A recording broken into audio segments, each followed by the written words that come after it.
joining us today. It's a pleasure to see people coming in. The numbers are going up slowly but surely. So it's really wonderful to have all of you join us today. As you know, we've been having this webinar series going on for quite some time. And we've been treating various topics from skills development to nutrition, nutrition-sensitive agriculture, data and digital agriculture. It's been really interesting. We've had so many fantastic speakers, and today is going to be another session where we'll be treating a really, really important topic, namely climate smart agriculture. My name is Olayinke Makinwa. I head the department Agribusiness at the German Delegation of Commerce, the Delegation of German Industry and Commerce in Nigeria. As many of you would know, because you've been with us for quite a couple of months, we are located in over 140 locations in over 90 countries around the globe. In Nigeria, we've been present for over 40 years. We're actually celebrating 40 years right now. We're in Lagos and in Abuja since last year. And we opened the department or the Competence Center Agribusiness in February this year. We've got quite a few projects going on, and our webinar series is just one of many. As we're celebrating 40 years, we've got a really massive event happening later on in the year in November, the German-Nigerian Business Forum. We've got agri-food coming up. We've got conferences coming up. So please do make sure to follow us on social media, on LinkedIn, on Instagram, to keep yourself informed. I don't want to talk too much about other events going on, because we're here today to talk about climate smart agriculture.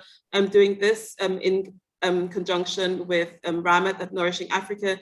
We, the Delegation of German Industry and Commerce and Nourishing Africa, are organizing today's session together.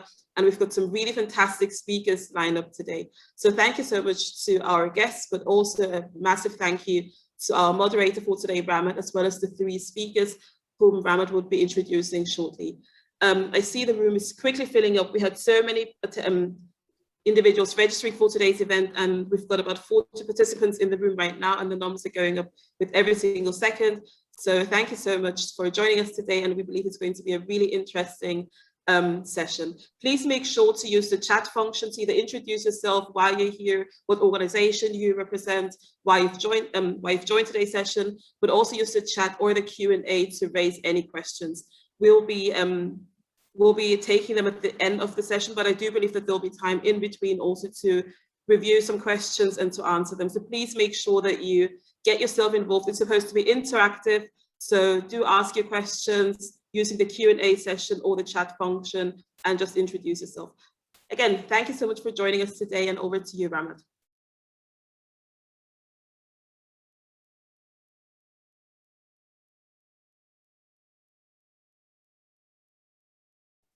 All right, so it seems as though Ramat has connection issues, which is absolutely not a problem. She'll join us in a few seconds. Perhaps we'll just allow the speakers, Evan, Kenneth, and Chinma, to briefly introduce themselves. And then I'll ask Evan to start, please. Hello, good morning, good afternoon, good day. Great to be here. My name is Evan Gervets. I'm a principal scientist at the Alliance Biodiversity International and International Center for Tropical Agriculture, CIAT. I am the team leader for the Climate Action Research Program for our organization in the Africa region, as well as I lead a global program and team on finance and investments for climate action. I'm part of the broader consortium, my organizations, of the CGIR, the Consortium of International Agricultural Research Centers, working globally. We have projects in Nigeria, across Africa, and across the world. It's great to be here today. I look forward to being part of the panel. Thank you so much, Evan. Over to you, Chin, for a brief introduction, please.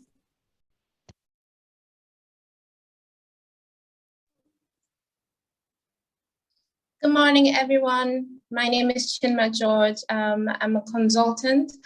I'm the founder of Climate Finance Consulting. What we do is we provide advisory services, and we connect climate finance to projects rather. Recently, I just finished work with CIAT, where we developed in partnership with NICEL 6 climate risk profiles across the value chain, looking at the impacts of climate change, looking at the different opportunities, adaptation options, financing, and different issues that farmers and the whole value chain faces across Nigeria. Thank you very much. Happy to be here. Thank you so much for being here, Chinma. And finally, let's have Kenneth introduce himself, please, before Rama takes over. Yeah, thank you very much, Olayinka. Good morning, everyone. My name is Kenneth Okonkwo, and I'm a sustainable agricultural practice expert with focus on climate smart agriculture. And I'm the founder of Irrigation Nigeria Limited. And what we do at Irrigation is we provide solar powered irrigation systems for smallholder farmers in Nigeria, helping them to overcome the negative impacts of climate change, while also giving them the opportunity to have constant access to water to, improve their yield and keep on growing high value crops throughout the year. And it's really exciting to be here this morning. Awesome. Thank you so much for your brief introduction. So Ramat, I think your connection should be stable now. I'm just going to hand over to you straight. So our speakers have introduced themselves. I would ask you to briefly introduce yourself and then go right into the moderation. Thank you. Thank you so much, Olayinka, and good morning, good afternoon, good day, wherever you're joining us from. Welcome to this webinar once again. My name is Rahmat Eyinfuju, and I am co-CEO at Nourishing Africa, a digital hub that is committed to supporting African agri-food SMEs to scale their businesses through provision of peer-to-peer networking, program implementation, and capacity building. And we are really delighted to have partnered with the AHK to facilitate this webinar today. As you will see, we have a lineup of really fantastic speakers and experts on climate smart agriculture to discuss this topic with us today. But really quickly, I wanted to highlight some really fantastic and interesting insights on climate smart agriculture in Africa and in Nigeria particularly. So we all know, I am sure that we all know that agriculture plays a pivotal role in Africa's economy, with about 70% of the continent's population in subsistence farming and agriculture. What we have also seen is that as much as this sector is significant in providing employment and motivating economic development for nations, we're seeing that there is a lot that can still be done within the agriculture sector.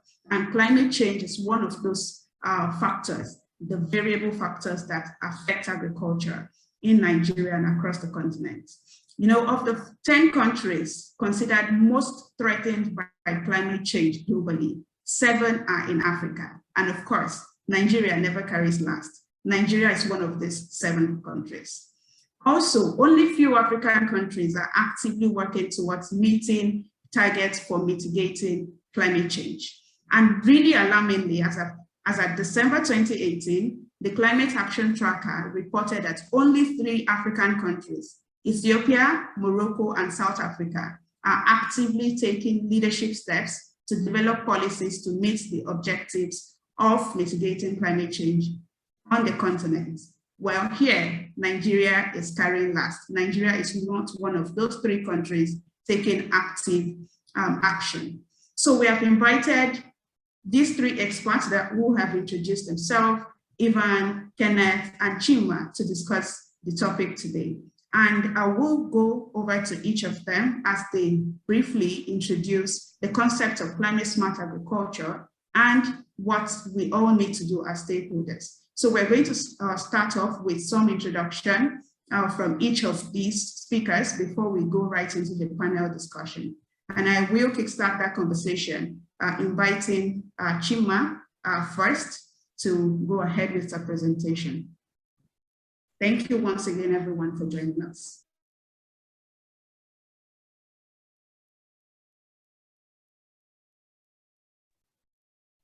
Chima, are you there? Yes, good morning, everyone. Good afternoon, good day again. So like I said earlier, I'm a consultant, and we actually connect funding to projects. In the agricultural space, we see that there's a main issue with funding, and we are already seeing that climate change has already started impacting the sector in Nigeria. So in a recent research I just finished with CIAT and NISAL, we can see that across across the country. We looked at 6 crops: soybean, sesame, wheat, maize, cassava, and cotton. We can see that there are already some impact. Climate change is already affecting the farmers, and the farmers are having to cope and adapt to these changes. Most of the issues that were raised, or one of the major issues that was raised, is financing for the agricultural sector is a major issue. The farmers complain that getting finance, is always an issue with private sector.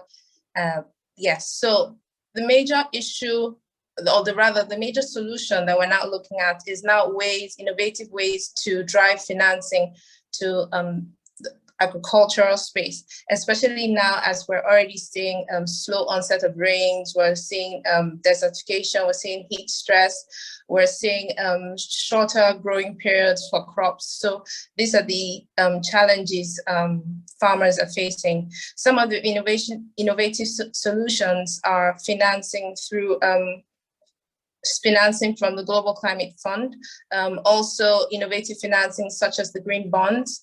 Nigeria launched the sovereign green bonds in 2019, and they've had 2 calls, and they're looking at launching a 3rd call. We also have the private sector coming on board, Access Bank and the power company coming on board, raising green bonds. So we need to now start linking this financing to the farmers. According to Nigeria's NDCs, part of our what we said Nigeria will do is to get financing and put financing for climate smart agriculture and such as afforestation too, and agroforestry. So we need to start driving these funds. The bonds have been raised, and some of these bonds was used for afforestation projects in Nigeria. But we also have to look at impacts. So we also have to look at insurance. Insurance is very important for the farmers, and not just normal insurance. NICEL is launching some area yield index insurance. So weather-based index insurance is quite important for the sector, so that they're able to cope with the shocks of climate change. Other funding, actually, so in the global climate finance space, more funding has always gone towards mitigation than adaptation. Mitigation meaning renewable energy projects and such, but adaptation, such as agriculture, is important for financing to go to. And another important factor is that the private sector have to be brought on board, because they have the largest source of financing. So they have to be brought on board in order for the sector to adapt and cope. So there are some initiatives. There's the Climate Finance Accelerator by the British government. It aims to act as a technical advisory, and also to support the private sector in understanding climate finance, green finance, sustainable finance, and also pointing out projects for them to finance. So looking at that, it's also GIC is looking at, through the NDC too, looking at financing agribusinesses and agribusinesses in Nigeria adaptation. Also, AFC, African Finance Corporation, is looking at starting a new fund, resilient fund for farmers and for adaptation. So I think, yes, there is some funding. There's some funding for agriculture, but we need to drive more finance to the sector. And the important thing, it has to trickle down to those most vulnerable women and farmers down the value chain. Thank you very much. Thank you so much, Shima, for that wonderful insight. I really, really plug into what you've said related to mitigation and adaptation. There are so many projects out there focused on mitigation, but not enough on adaptation. Thank you for calling that out and bringing it to our notice. Thank you also for jumpstarting our thoughts on, the various financing mechanisms available in the landscape towards climate smart agriculture. We're going to go back to that much later into the discussion. And thank you also for mentioning the need for the private sector to step up and come on board when it comes to financing climate smart agriculture. So really quickly, I would go to Ivan. to go ahead with this introduction into climate smart agriculture, what it's doing, and then we will go over to Kenneth before we go right into the final discussion. Great, thanks, Ramat, and thank you, Chima, for a great introduction from your perspective, and I couldn't agree more that we need more finance to come into agriculture, especially climate smart agriculture, and to trickle down, as you're saying, to the farmers on the ground. And I think one of the key things that we need there are good business models and entrepreneurial opportunities that we can create in the space that can attract that kind of finance and ultimately affect the farmers on the ground that we're looking to do in a climate smart way. There are so many different aspects of climate smart agriculture, and I think in the panel discussion we can talk about the various different aspects. I want to focus in on one, and I tell you a story of where I see an opportunity is in climate smart agriculture to bring finance in to support the agribusiness and entrepreneurship ecosystem that's out there, and to have impact on the ground. And this is around mechanization. The story here starts that's representatives from John Deere were visiting my office, and we were discussing opportunities for partnership and collaboration. And I work on climate change. My colleagues who are in the room work on soil health and soil fertility, and others work on beans, improved bean varieties and the such. And so in the discussion, I said, well, hey, how about climate smart tractors? Why can't we be talking about that? Tractors don't need to be seen as a thing that are ruining the environment and are bad, but can we look at what are the opportunities there? And one of the things that came up that we were discussing was that while there can be poor management that can happen with mechanization in the wrong way, there can be an opportunity in that, for example, with minimum till and what people often call conservation agriculture, there's a real labor burden on the farmer to go out and actually do the work, and tractors can actually play a role in this. And so we started talking about what are some of the issues with tractors and how can we improve them, and then what are the business opportunities there. So I want to start out by just putting a picture up of hopefully you can see this, of kind of what the current say status quo of the typical tractor will look like out there. And this is the conventional disc plow tillage that's done out there. And one of the issues with this is that over the years, it can result in soil compaction, and it can create a hard pan that actually can harm the soils. It can be good for some, but it can create some of these issues. And so we started to say, well, you know, there's an opportunity here where by changing the kind of implement that's used on the tractors, that we can improve the kind of management and actually make this more climate smart. And this is by bringing in a ripper rather than the disc plow that I was showing, or at least a complement with this as an alternative that can be done in some seasons or even in all seasons, that bring in this kind of minimum till, it's called. And this ripper goes, and what it does is it can get down much deeper, pull up that hard pan, and provide an opportunity for water to get down deeper in the soil, improve the water holding capacity, or at least to get the water down into the soil, and then to provide more water and moisture longer into the season there. There's also other benefits that can come from this kind of minimum till, where if you're not doing the traditional till, you can actually keep and store more carbon in the soil, which can have some benefits for mitigation in terms of storing the carbon down in the soil there. But also that additional carbon, as I was saying before, can improve the water holding capacity of the soil, so more water can stay for longer, the moisture can, and get you further into the season when the rains have stopped, as well as improve the nutrient cycling that occurs in the soil. And so one of the things I want to point out here was, as I was preparing for this, I found an article online where there was an interview of the John Deere managing director for Africa and the Middle East. His name is Jacob Bayers. And he was pointing out this exact point. I'm just going to quote a little bit here, but he was saying, quoted, that when farmers farm in the same way year after year with this disc plow, a layer of hardened soil, the hard pan, develops and prevents the water absorption and drainage. And this can actually be worse from climate change, such as severe thunderstorms that then can create, as he says, large volumes of rain, and can create this pooling from that. So he's saying that the conservation tillage is an opportunity here. And he says that they love, quote, love to demonstrate this when they meet with communities. And after using a tractor with a small ripper, like we're showing here, he says that we pour a large bucket of water into the soil, and after 10 minutes, the penetration is 50 centimeters, which enables plants to take root more deeply. And he says, this is an example of a basic technique, but something that can have a massive impact across Africa. And this was a response to the question being asked to him are, what's the agribusiness trend that's out there? And so what I want to show you here in the next picture is that this is some work that my colleagues and I have done recently.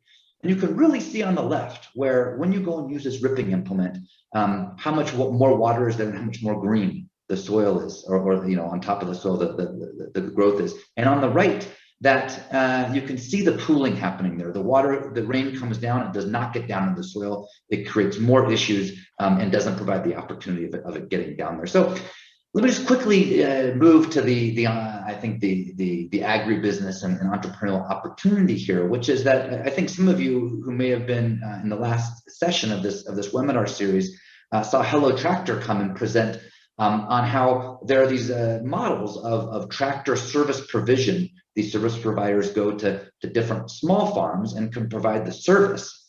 Often that's the traditional, conventional tillage service. But what we've discussed with Hello Tractor, and if you know Jahil Oliver, who was here in the last session presenting on this, how this can be another service that these service providers can provide in the off season even. So it doesn't even compete with their tilling when they do during the normal time of tilling, but actually something they can do when their tractors are often sitting idle.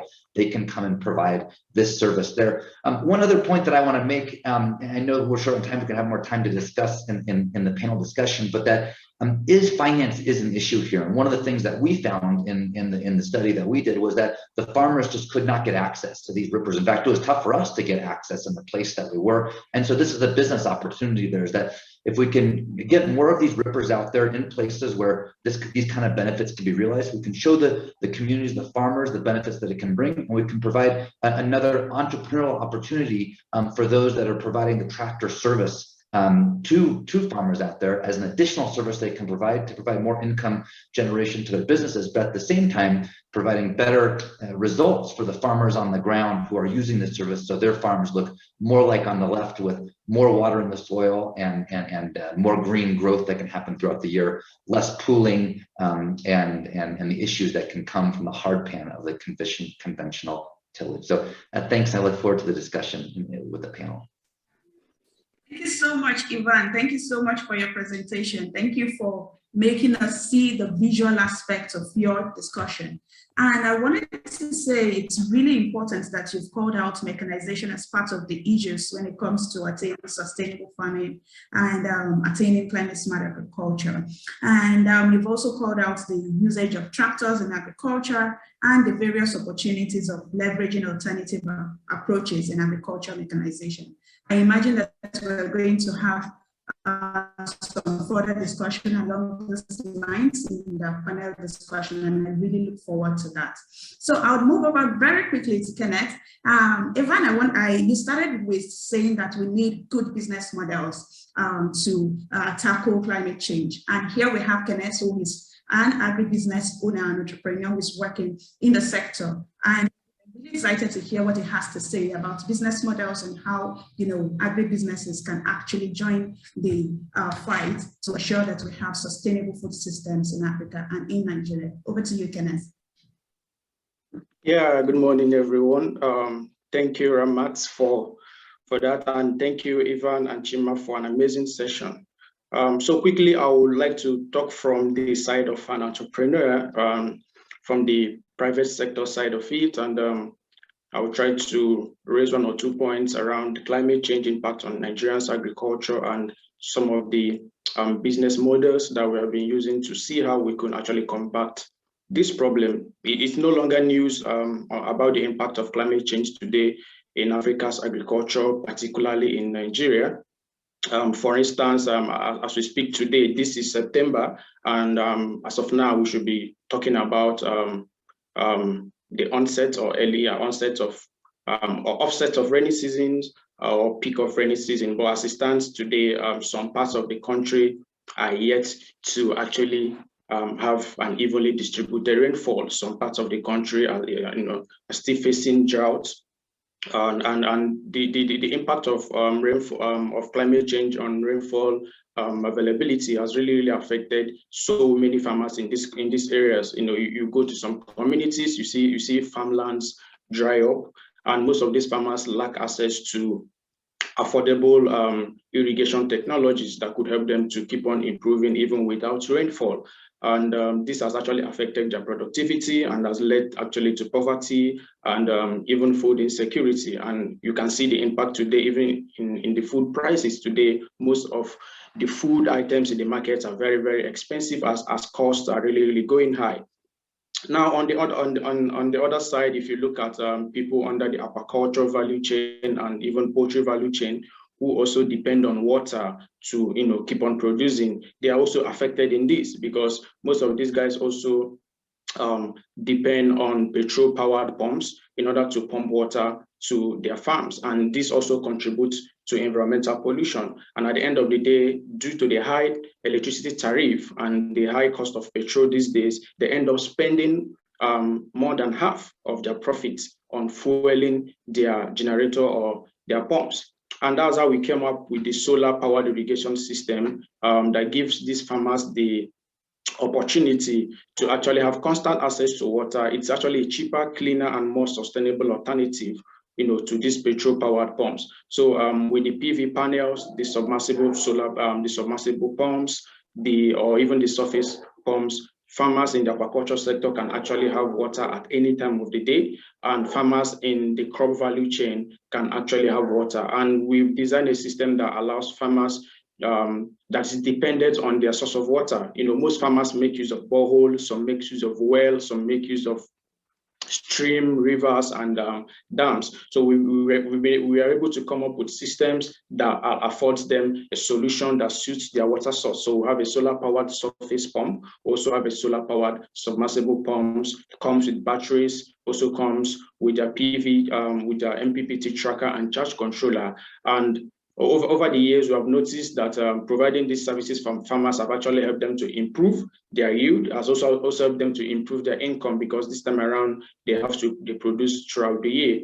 But we have also noticed the challenge, and one of the challenges we have noticed is despite the amazing impact of this solar irrigation system or solar pumping solutions for farmers, we've noticed that farmers are not yet able to afford most of this. The initial installation cost is very, very high. We are looking at close to $1,000, between $800 to $900, depending on the size of the farm. And most of these farmers don't really have access to these funds to purchase, these systems outrightly. And the business models that we have come around that has been the pay-as-you-go system.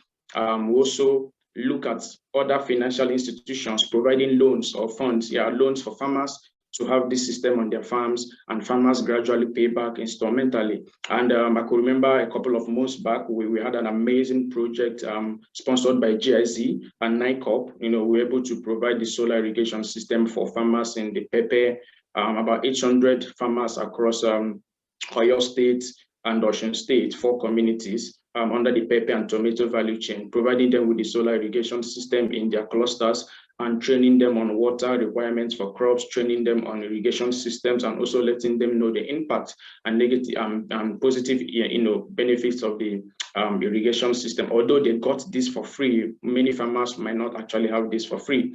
And recently, we also got partnership with Saving the Earth, an initiative who is providing funds for farmers in vegetable value chain and poultry value chain here in Lagos State.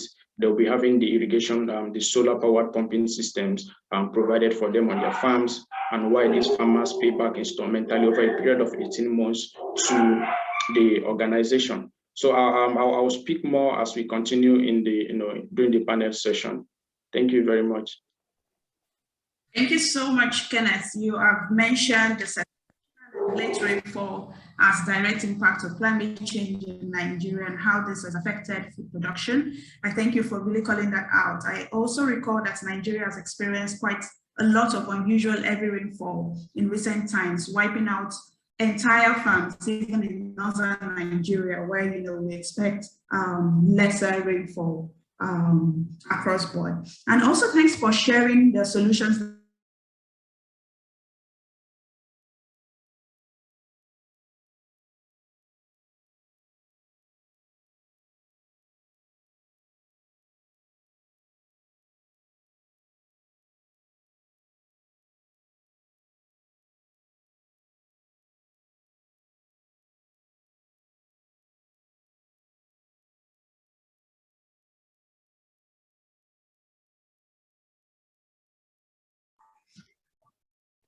I know that our participants also have questions, so I have a round of questions that I will be throwing to our panelists, and I hope that in some way these questions answer your questions that you may have as participants, but just to note that we will have a brief Q&A where you will be able to ask direct questions from our panelists. So digging right into it, even I'll start with you. You've done a lot of research work in the space, particularly in climate smart agriculture and climate financing as well. So given your research work, what emerging trends are you seeing in climate smart agriculture in the African and Nigerian context?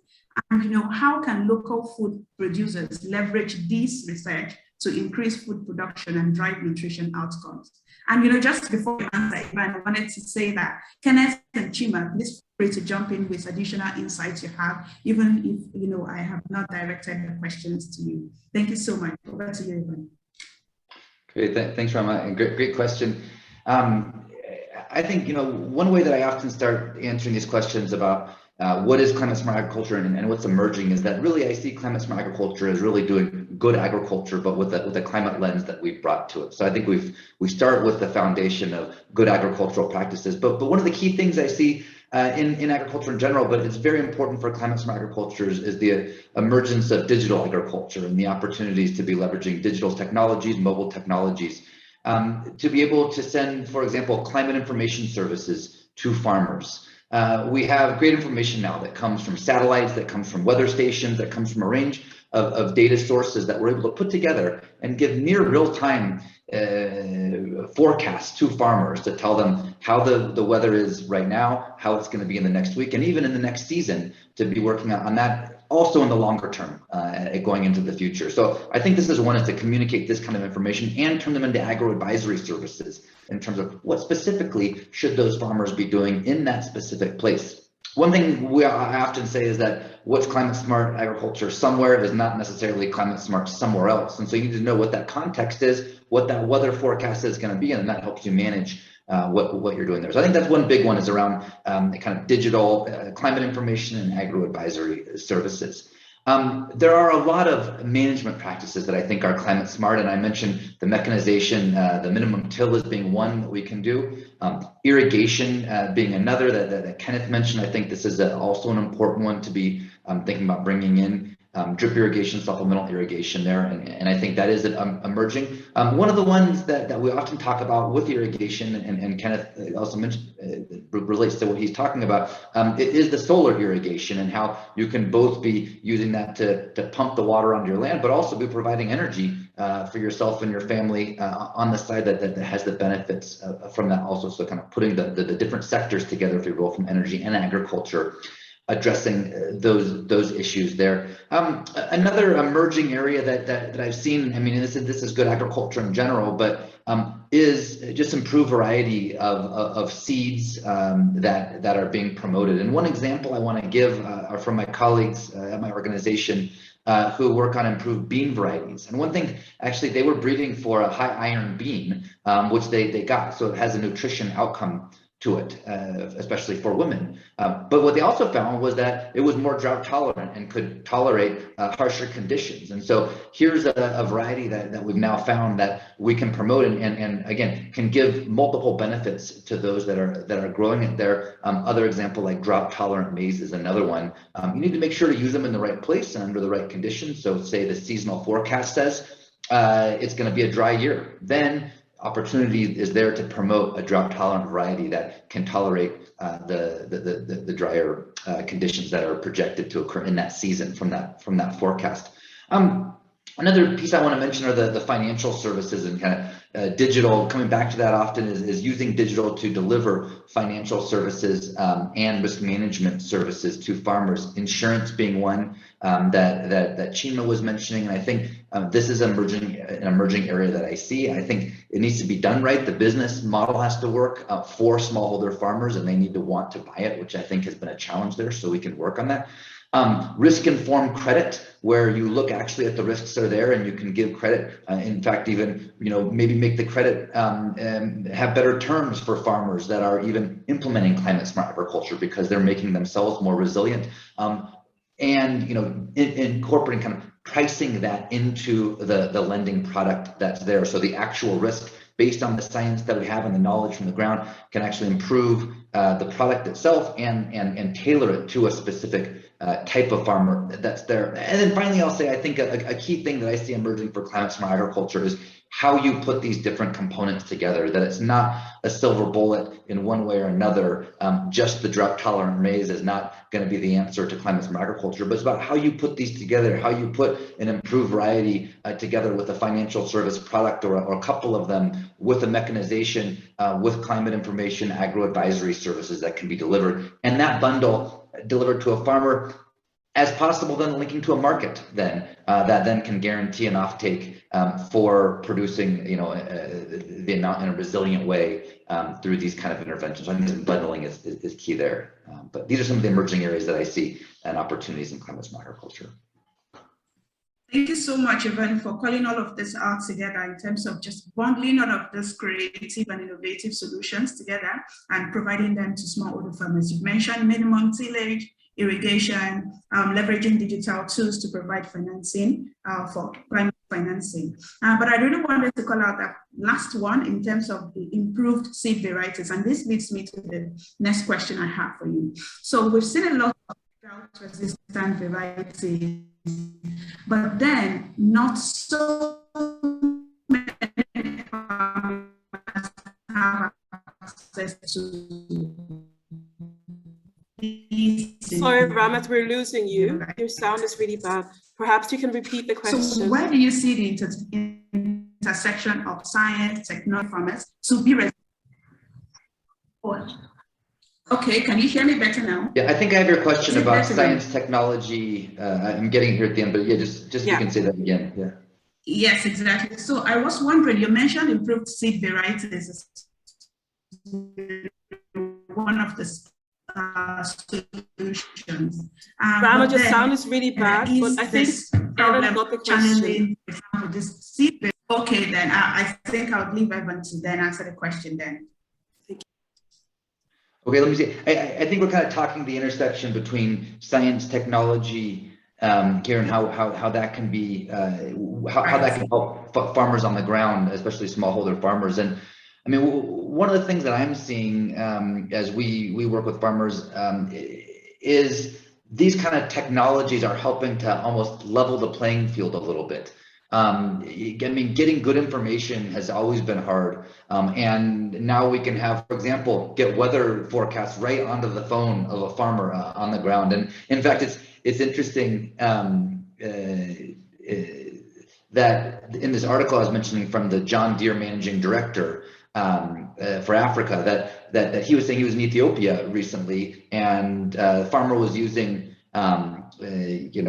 animal tillage using an ox plow, but then the farmer took a cell phone out, a mobile phone, and said, "Here, I'm getting my market information right here on the phone in terms of the prices that are out there." And he was shocked that such sort of rudimentary technology was using a mechanization, but on the other hand, the information that this farmer was getting in a quite rural area was quite rich. And so we can, I think, level the playing field in some ways for these kind of smallholder farmers out there to help empower them in this way that they can have as good of information. I think another one is around the finance, that if we agriculture is seen as such a risky business when you don't know what's happening on the ground, but that if we can provide, if we can understand the risks they face and kind of tailor even the interventions that they are doing to address those risks, then we can help unlock finance for these farmers, because we've reduced their risk and we've made the case to those that are financing them that actually this is not such a risky business.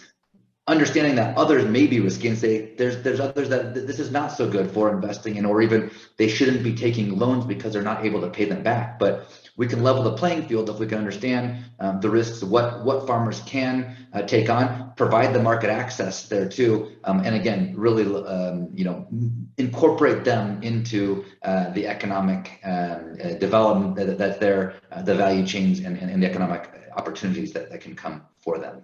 Yeah, let me pass it back, and I'd be happy to share the article. I see the chat over here. Let me put it in the chat here for everybody. All right, thank you so much, Ivan. And of course, I invite you and Kenneth to jump in here if you have other insights to share on this. But then I want to quickly move over to Kenneth. I'll circle back to you pretty soon, Evan, for one final question. But Kenneth, Evan has really highlighted the importance of leveling the playing field for smallholder farmers. And we will all agree with me that agri-food businesses, young entrepreneurs are really critical to driving this change because they work directly with smallholder farmers across a variety of focus areas and value chains in the agriculture sector. So Kenneth, I know that not too many young agri-food entrepreneurs are aware and taking action against climate change in the country. So how are you particularly helping to... Is Kenneth there? Okay, I see you. Did you share the question, Kenneth? Yeah, I got the question. So thank you, Ramat, for that question. It's not really like a lot of young Nigerians are now working towards creating awareness about climate change. Many of them are really trying their best and creating awareness about climate change and carrying a lot of advocacy campaigns in rural communities, trying to let people know about climate change and how to contribute to environmental sustainability.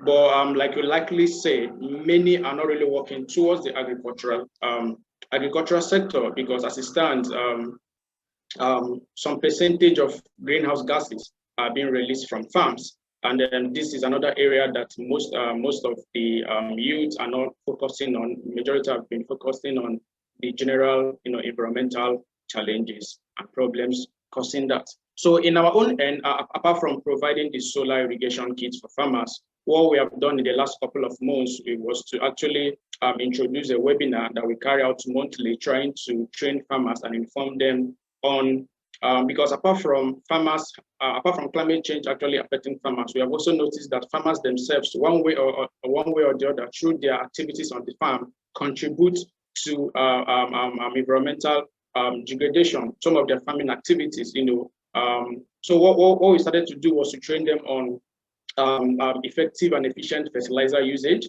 We started training them on precision agriculture, trying to let them understand efficient usage of the pesticides. And we also noticed that the farmers that we actually provided the solar irrigation kits for tends to over-irrigate.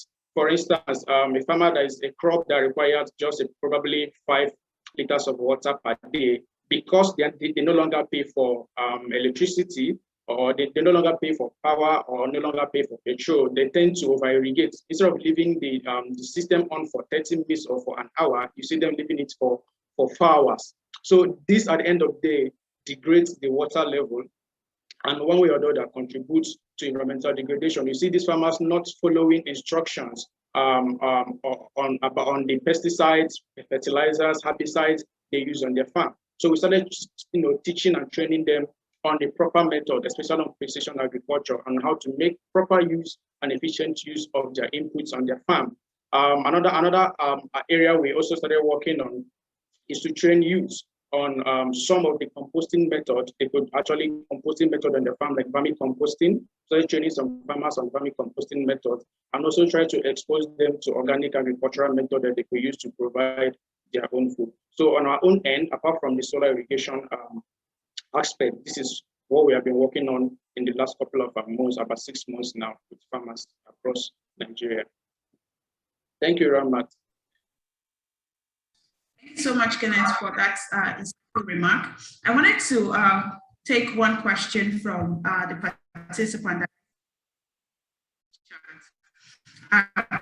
Can you confirm, Kenneth, that you can hear me loud and clear? Ramat, your sound is really bad.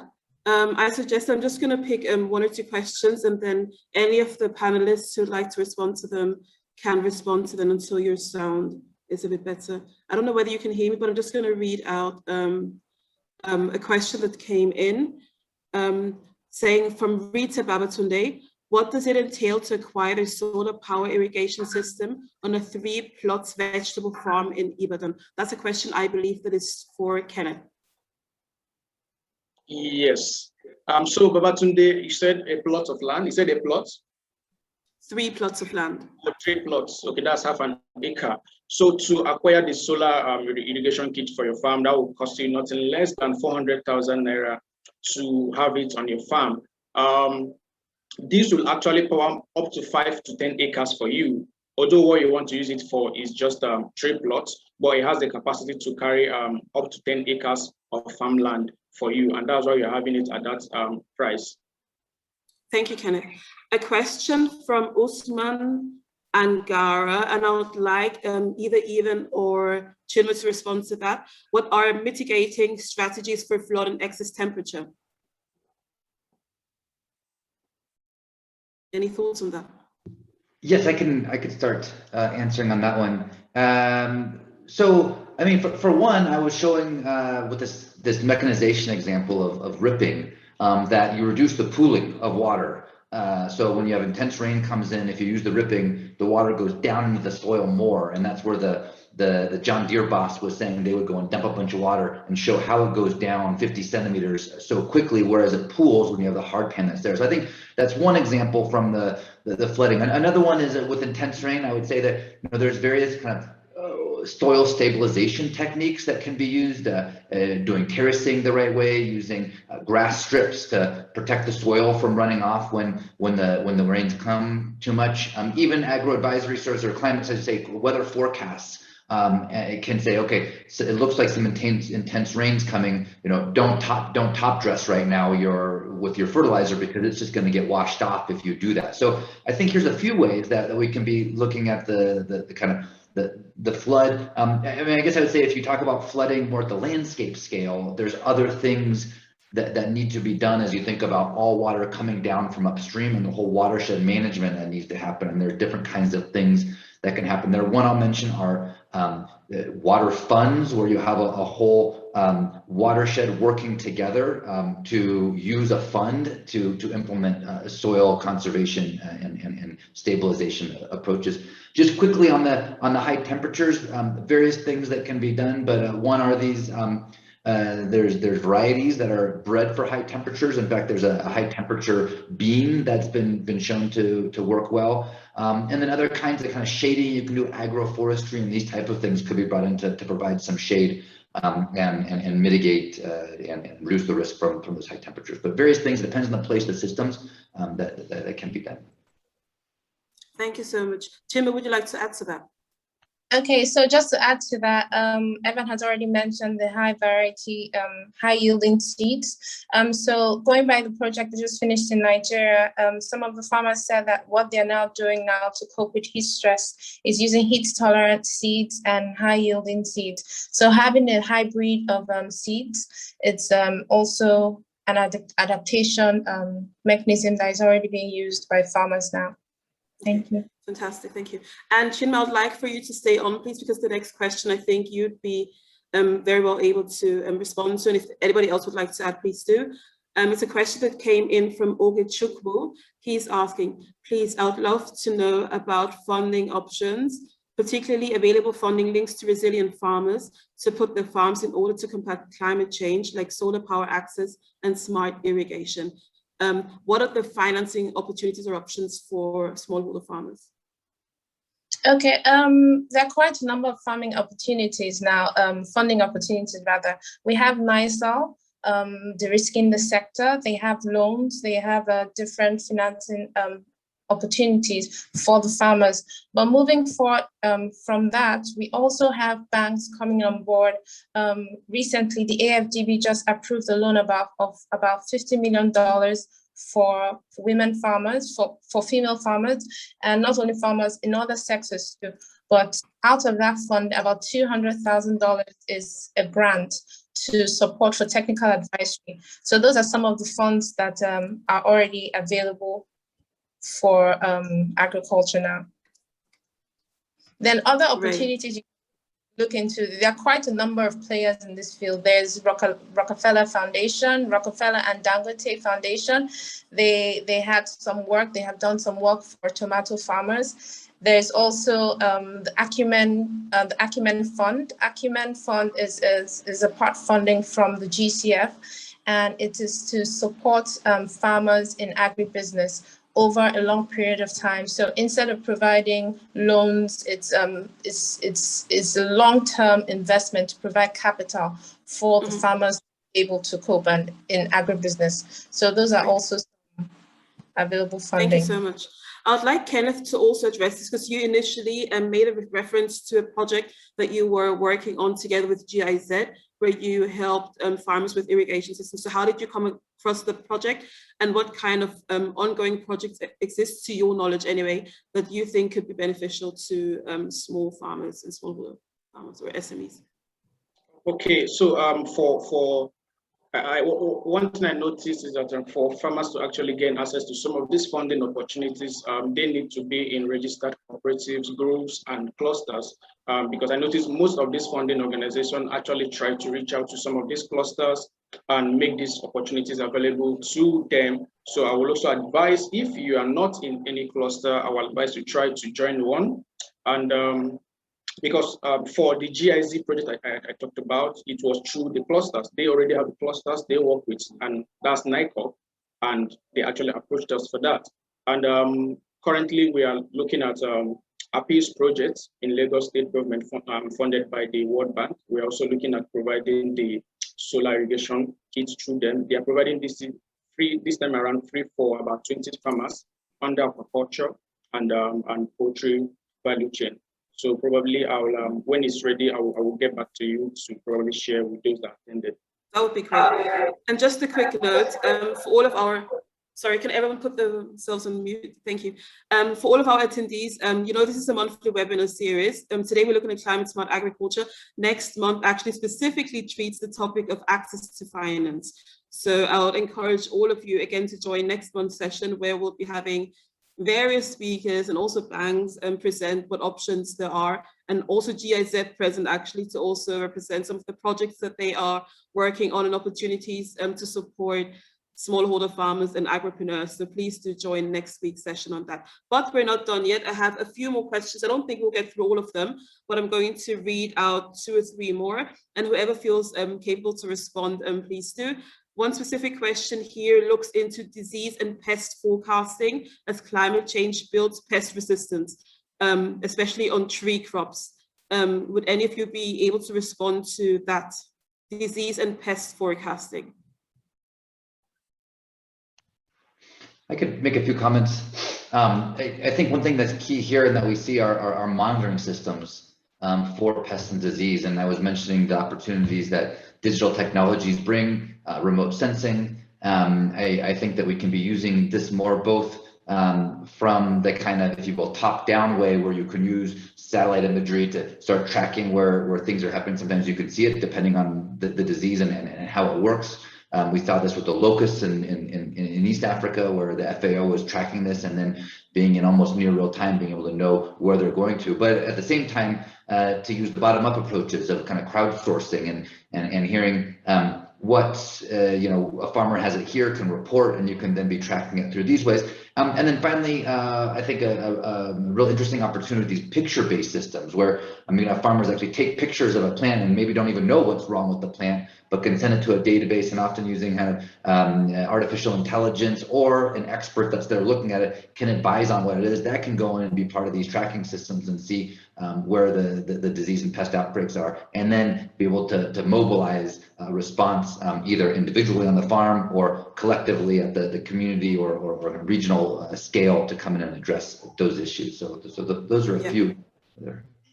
Thank you so much, Evan. Last month, and I'll invite people to perhaps get your hands on the recording of the previous session, where we looked at data and digital agriculture. We had one person present, Toby Akinbi, who is founder of Drone Niger, and they use drone technology to actually map farms and also manage pest control. So they do assess the quality of the crop and diseases using the drones, and then also respond to that adequately. So there are technologies, and they are very active in the Nigerian agricultural space as well.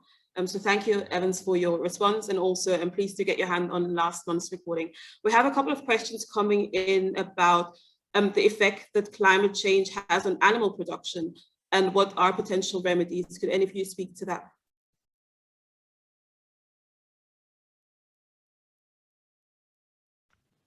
I've been talking quite a bit, but I'm always happy to talk. Please go ahead. I mean, there's quite a few impacts that can come. One that we often think about, I talk with my colleagues, is on the heat stress that can come. And so I think that's just one that, I mean, you know from yourself being out there how it feels being ourselves animals. And so finding ways to address that, shade, varieties, the livestock that could be more tolerant to heat, even transitioning to different types of livestock could be there that are just themselves more resilient. I think are some ways to deal with that. I also think to look at the feed is a critical one, that climate change affects. Right, the feed, forage that's out there for livestock, and so having alternative sources that are more resilient to whatever the climate shocks are, I think are critical there. And then I think just another side of the coin, though, is that livestock actually can be a resilience building strategy for farmers. That if it's a bad year, your crops might fail, but your livestock, you may be able to keep them alive and have that as still an asset that you can have, or a food supply, or something you can sell or consume yourself, building your own resilience to have that kind of savings account, if you will. There's, I think, in different ways on the negative, but also on the positive it can play. Thank you so much. There's a final question that I'll take, and that I'd like to address to Kenneth, but then if everyone else, and particularly Ramat, has a response to this, then please do share. And that concerns youth employability and youth in agriculture. Do you think that there are a lot of opportunities in terms of starting a business, starting operations as farmers for youth today? What are the opportunities for youth in the space of farming, and particularly smart agriculture, compared to conventional agriculture? What are your thoughts on that? Definitely, there are a lot of opportunities for youth in this sector. For me, it's the way forward. We can't continue doing it the old ways. We can't continue conventional farming. And there are a lot of opportunities for youth in this sector. Apart from what we are doing in Irrigation, there are a couple of other youth doing amazing work. We have somebody like Eco22 providing solar-powered cold storage for smallholder farmers. And his solution has actually helped farmers, to store their fresh products for a couple of days to a week, while on their farm, spending less. And we also have the solar-powered smoking kiln, because you notice a lot of farmers in Nigeria today, fish farmers majorly, those who try to process their products, spend more money using firewood, burning energy using firewood to actually process some of this fish product, and this contributes to environmental pollution. While someone has actually come up with a solar-powered smoking kiln for farmers, we also have the solar-powered dryers for agricultural products. So the opportunity abounds. Even in the irrigation sector, we have just very few players, and most of the players in the field are providing specific components. Some people are just providing the PV panels. Some people are providing only the irrigation kits. Most people are providing just the solar pumps. So you can actually come into the sector to provide all parts and components together as a single bundle. A lot of opportunities actually abound for youth in this sector. And if you can come into it, definitely there will be sustainability and profitability for you as a young person. Thank you so much for your response. Ramat, what are your thoughts here? I don't know whether you can hear us and whether your sound is okay, but if you'd like to respond to the question of youth employability and the options or the opportunities within the agricultural space, please do. Thank you so much, Olainka. Can you hear me fine? Yes, we can. Thank you so much. I really apologize for my unstable internet. But I really wanted to emphasize that as Kenneth has said, there is a whole lot of opportunities out there for youth to engage in the sector, especially when it comes to climate smart agriculture. And I saw a lot of questions and comments coming in as to where, you know, smallholder farmers and agri-food entrepreneurs can access various funding and resources related to the sector. So I'd like to motivate and encourage young people out there, especially those that have already started their businesses and those looking to invest in the sector through entrepreneurship and even, you know, launching a career in the sector. So there are various platforms where you can access many of these resources, Nourishing Africa being one. We take pride in ensuring that we have up-to-date information on various resources in the sector, including climate smart agriculture and through our programs. So I would invite you to look at the Nourishing Africa platform. I also want to, comment and ask the speakers to also mention various other platforms that they know that smallholder farmers and really agri-food SMEs can access these various resources and funding. I really think it is important that young people out there know that there is support, there are platforms where they can access many of these resources that Chima, Ivan, and Kenneth has mentioned over the course of this webinar. So if we can just allow 1 minute for that to happen, I'd really appreciate that. Okay, so let me just come in here and a few thoughts, a few comments on that. So I think another thing is that there needs to be interconnectivity. There has to be a lot of partnerships in the agricultural space so that everybody is aware of what is happening.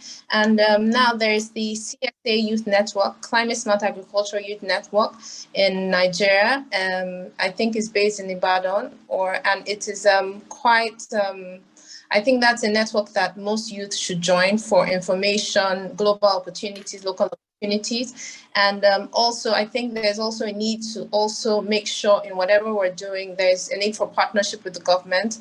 I noticed that there is a youth working group. The youth are trying to form a working group for agriculture, going by implementation of the NDCs. NDCs is National Determined Contributions for Nigeria. So working groups have been set up. So I think there needs to be synergy, and anyway, such webinars like this helps to provide that synergy and information sharing so that people are more aware. Thank you so much, Chinma. Just before you disappear, could you please type the name of that network that you just mentioned into the chat so that everyone can perhaps copy and paste that and follow up on that information. Thank you so much. Because we're running out of time and there's so many more questions flooding the Q&A section right now, I guess that there's so much interest. Like I said, next month we're specifically looking into access to finance for particularly agriculture, and I'll invite our panelists of today to join that webinar, perhaps as attendees, but also use the chat function to share more knowledge. We have really interesting and seasoned speakers joining next week, but there's a wealth of information with our existing speakers. So I'd encourage them to show up next month as well, or perhaps to share information in writing with our audience. There's so many more questions coming in and we really can't treat them because we've run out of time. So I do want to give each and every one of our panelists 1 minute to round up what they said. And if there's one takeaway that you want to share with the audience of today, what would that be? Please summarize it in 1 or 2 sentences. What's one takeaway, one nugget that you feel like everyone should take away? If there's one thing to remember from today's session, remember this. And I'll start with Evan, please. All right, great. I think the one takeaway is that there's a lot of opportunities, I think, for climate smart agriculture to be a business, to be an entrepreneurial opportunity. I showed the example of the mechanization. I think the irrigation, there's many more examples there, but often it's not going and being so fancy about, completely new things out there, although I think we can think about that, but it's also looking at the basic things that we have, how they can be climate smart for specific places and making a business out of it. Fantastic, thank you. Over to you, Kenneth, please. What is your one takeaway for today? Yeah, for the participants, I just want to let you know that we can't continue doing it the conventional ways. We can't continue doing it the old ways if we really want to achieve food security. And this is the time we need to look at climate smart practices and technologies that we could use to improve our food production and also conserve the environment. Thank you so much, Kenneth. And finally, Chinma, please. So one important thing to note is that for us, in order for us to obtain sustainable development goals or to reach sustainable development goals, we have to partner together. So synergies and partnership is very important, even in the agricultural space, because a lot is happening. But if we don't partner together, we're not aware of what is happening in different sectors. And another thing, we also need to bring the private sector on board and engage with the private sector. Awesome, thank you so much. Any closing remarks from you, Rama, before we end today's session?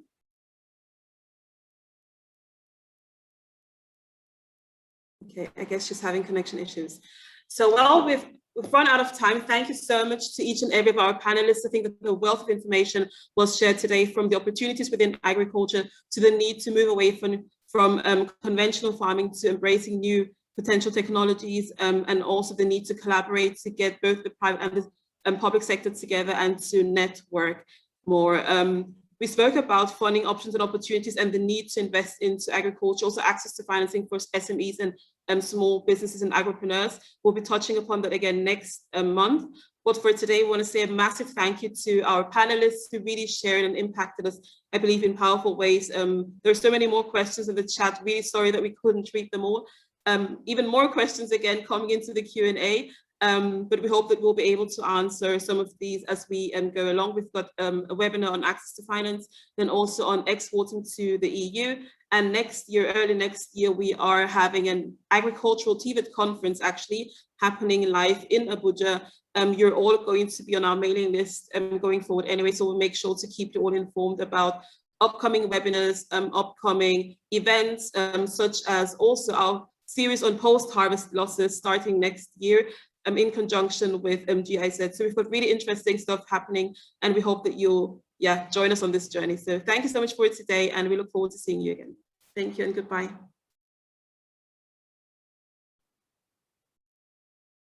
Thanks, everyone.